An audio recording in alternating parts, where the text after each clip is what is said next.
മണിവിള ദേവാലയത്തിലെ ക്രിസ്തുമസ് വ്യത്യസ്തമായി.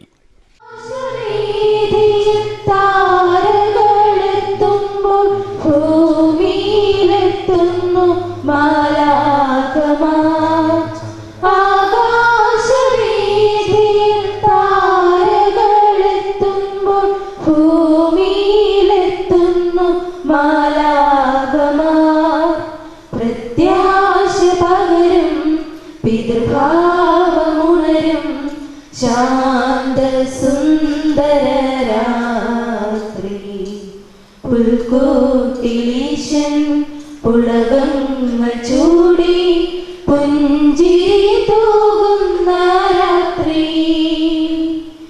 ഈ രാത്രി ധന്യരാത്രി, യേശു പിറന്ന രാത്രി. ഈ രാത്രി ധന്യരാത്രി, യേശു പിറന്ന രാത്രി. പ്രത്യാശ പകരും. മണിവിള വിശുദ്ധ സ്നാപക യോഹന്നാൻ ദേവാലയത്തിലെ ക്രിസ്തുമസ് വ്യത്യസ്തമായി. ഭക്തിസാന്ദ്രമായ പാതിര കുർബാനയ്ക്ക് ഇടവക വികാരി ഫാദർ ജോസഫ് രാജേഷ് നേതൃത്വം നൽകി. രാത്രി 2 മണിക്ക് ശേഷം നടന്ന ക്രിസ്തുമസ് ആഘോഷങ്ങളിൽ ഇടവകയിലെ മുഴുവൻ ജനങ്ങളും പങ്കെടുത്തു. പള്ളി അങ്കണത്തിൽ നടന്ന പരിപാടിയിൽ കേക്ക് മുറിച്ച് വികാരി വിശ്വാസികൾക്ക് നൽകി. തുടർന്ന് നടന്ന കലാപരിപാടികളുടെ ഉദ്ഘാടനം ഫാദർ വിൻസെന്റ് കെ പീറ്റർ നിർവഹിച്ചു. കളിയും ചിരിയുമായി തുടർന്ന ആഘോഷങ്ങൾ രാവിലെ 3:30 സമാപിച്ചു.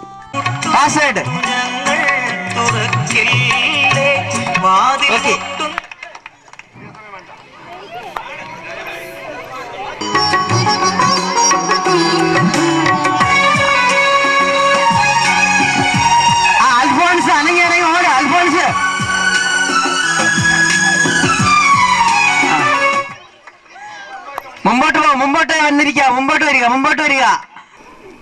നമുക്ക് വേണ്ടി ലോക രക്ഷകനായ യേശു ക്രിസ്തു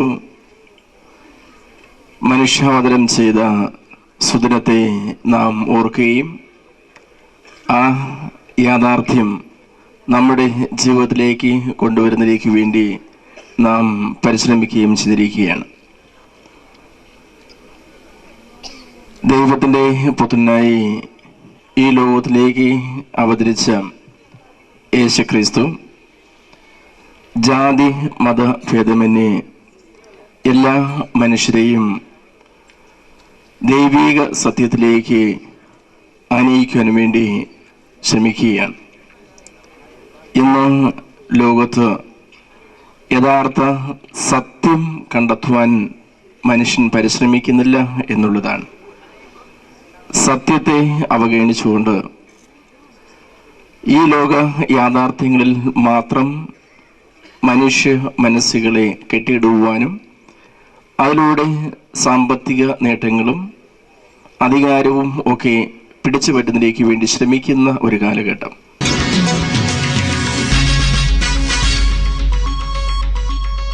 ലോഗോസ് പാസ്റ്ററൽ സെന്ററിൽ വൈദികർ ക്രിസ്തുമസ് ആഘോഷിച്ചു.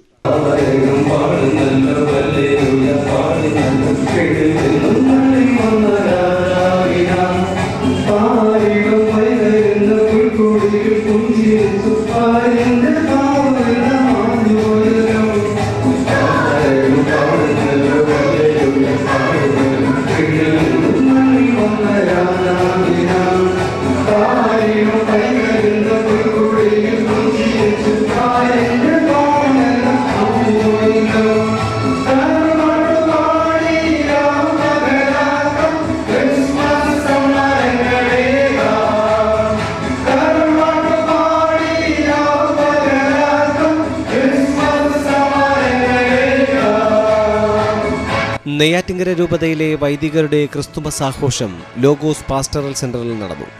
പരിപാടികൾക്ക് രൂപതാ മെത്രാൻ നേതൃത്വം നൽകി. ഫാദർ സ്റ്റാൻലി മോറിസാണ് മുഖ്യ സന്ദേശം നൽകിയത്.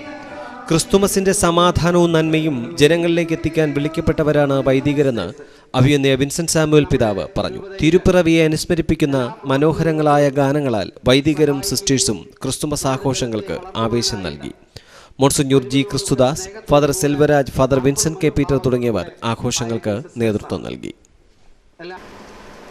യോഹന്നാൻ എഴുതിയ സുവിശേഷം ആദ്യ അധ്യായത്തിൽ വീണ്ടും പറഞ്ഞിരിക്കുന്നു, അവനിൽ വിശ്വസിച്ചവർക്കെല്ലാം, അവനെ സ്വീകരിച്ചവർക്കെല്ലാം ദൈവമക്കളാകുവാൻ അവകാശം സിദ്ധിച്ചു. നാം അങ്ങനെ അവനിൽ വിശ്വസിച്ചവരാണ്, അവനെ സ്വീകരിച്ചവരാണ്. അതിനാൽ നമുക്ക് ദൈവമക്കളാകുവാൻ അവസരം ലഭിച്ചു, അനുഗ്രഹം ലഭിച്ചു. നമ്മെ സംബന്ധിച്ചിടത്തോളം നാം ദൈവമക്കളാകുവാൻ അവസരവും അനുഗ്രഹവും ലഭിച്ചവരാണ്. അതോടൊപ്പം അതിനപ്പുറമുള്ള ദൈവാനുഗ്രഹം നേടിയവരാണ് നാം. വൈദികരായി അഭിഷിക്തരായതുകൊണ്ട് നിങ്ങൾ നിത്യവ്രതം വാഗ്ദാനം ചെയ്ത് ദൈവത്തിന് നിങ്ങളെ തന്നെ പ്രതിഷ്ഠിച്ചതുകൊണ്ട് ദൈവത്തിൻ്റെ മാർഗത്തിൽ ജീവിക്കുവാൻ കർത്താവ് നമ്മെ ക്ഷണിക്കുന്നു. നമ്മോടൊപ്പമുള്ള എല്ലാവരെയും കർത്താവിൻ്റെ മാർഗത്തിലേക്ക് നടത്തുവാൻ, കർത്താവിൻ്റെ സ്നേഹത്തിൻ്റെ മാർഗത്തിൽ, കർത്താവിൻ്റെ സത്യത്തിൻ്റെയും നീതിയുടെയും മാർഗത്തിൽ, കർത്താവിൻ്റെ അനുകമ്പയുടെ മാർഗത്തിൽ നമ്മുടെ കൂടെയുള്ളവർ എല്ലാവരെയും നടത്തുവാൻ കർത്താവ് നമ്മെ ക്ഷണിക്കുകയാണ്. ആ ക്ഷണം ഇന്ന് ക്രിസ്മസ് ആഘോഷ ദിനത്തിൽ, ഈ ദിവസങ്ങളിൽ, ഈ ക്രിസ്മസ് കാലയളവിൽ പ്രത്യേകമായി സഭ നമ്മെ അനുസ്മരിപ്പിക്കുന്നു എന്നതാണ് സത്യം. യഹൂദരുടെ ഇടയിൽ വലിയ പണ്ഡിതനായ, ഏറ്റവും ബഹുമാന്യനായ ഒരു വ്യക്തിയായിരുന്നു നിക്കോദേമോസ്. ഒരു സന്ധ്യാസമയത്ത് അദ്ദേഹം യേശുവിൻ്റെ അടുക്കൽ ചെന്ന് പറഞ്ഞു, അങ്ങ് ദൈവത്താൽ അയക്കപ്പെട്ടവനാണെന്ന് ഞാൻ മനസ്സിലാക്കുന്നു. കാരണം ദൈവം തന്നോടുകൂടെ ഇല്ലെങ്കിൽ ഈ അത്ഭുത കൃത്യങ്ങൾ ചെയ്യുവാൻ അങ്ങേക്ക് സാധ്യമല്ല എന്ന്. യേശു പറഞ്ഞു, നീ വീണ്ടും ജനിച്ച് ദൈവരാജ്യം കാണണം. ദൈവരാജ്യത്തിൽ പ്രവേശിക്കുവാൻ നീ വീണ്ടും ജനിക്കണം. അപ്പോൾ നിനക്ക് ഇതിലധികമായ വൻ കാര്യങ്ങൾ ചെയ്യുവാൻ സാധിക്കുമെന്ന്.